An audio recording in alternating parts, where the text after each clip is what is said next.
Welcome to the first episode of a new series. Concepts every modeler should understand. If you're building models, whether in economics, business, or analytics, you need more than just math. You need to understand how the world works. And few forces shape the economy. And your grocery bill, more than inflation. So today we're kicking things off with a deep dive into one of the biggest economic shocks in recent memory. The global inflation surge from 2022 to 2023. Why does your grocery bill feel like a gut punch lately? As in, why did prices spike? Why did central banks misjudge it? And what can we learn from it as modelers? Let's break it down. In this video, we're decomposing the perfect storm that drove global inflation between 2022 and 2023. From pandemic ripple effects to war, energy spikes, and central bank moves. If you've ever looked at your receipt and thought, what happened? This one's for you. Let's rewind to the tail end of COVID. By 2021, lockdowns were easing, vaccines were out, and people were itching to get back to normal and to spend. But there was a catch. The supply chains that move our goods around the world, still a mess. Factories had shut down. Shipping containers were stranded in the wrong ports, and critical components like semiconductors were on back order for months. So when demand came roaring back for cars, electronics, home goods, supply just couldn't keep up. And when demand outpaces supply, you guessed it, prices start climbing.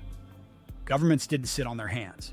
In the US, where we saw stimulus checks, enhanced unemployment, and business aid, all designed to keep people spending. Meanwhile, interest rates were held near zero. Borrowing was cheap, credit was flowing, and demand just kept rising. Again, too much money chasing too few goods. More inflation. Then came a major curveball in early 2022. Russia's invasion of Ukraine. This mattered a lot for prices. Russia's a major player in oil and natural gas. Sanctions and supply disruptions sent energy prices through the roof, especially in Europe. But energy isn't just about gas and heating. It's baked into everything, from shipping costs to the price of food. Speaking of food, Ukraine is a global grain powerhouse. But with ports blocked and fields turned into war zones, global food supplies took a hit. Prices surged. Meanwhile, labor markets were tight. A lot of folks had left the workforce. Some retired early, others reevaluated work altogether after the pandemic. That left businesses scrambling to hire, especially in service industries like restaurants and retail. So they raised wages, but those higher costs got passed on to customers. That's classic cost-push inflation. But it didn't stop there. Inflation became psychological. People started expecting prices to rise, so they made purchases sooner, asked for higher wages or stockpiled goods. Businesses, in turn, raised prices just to stay ahead of the curve. These feedback loops made inflation sticky. And let's not forget China. Throughout much of 2022, strict zero-COVID lockdowns shut down major factories. As the world's biggest manufacturer, that only added fuel to the supply chain fire.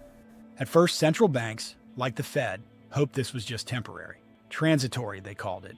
But by mid-2022, it was clear this wasn't going away on its own. So the Fed got aggressive, hiking interest rates fast to try and cool things off. It worked, gradually. By late 2023, inflation started to ease, but not without real concern that the cure might push the economy toward a recession. So what's the takeaway? The inflation surge of the past 2 years wasn't just one thing. It was everything. Pandemic recovery, easy money, war, energy shocks, labor shortages, all hitting at once. It wasn't textbook inflation, it was an economic stress test. And if we understand what drove it, we're better prepared for the next time shocks hit. If you found this helpful, hit like, subscribe, and check the description for a full dashboard and forecasting model you can dig into. I've got more deep dives on the way. You won't want to miss them.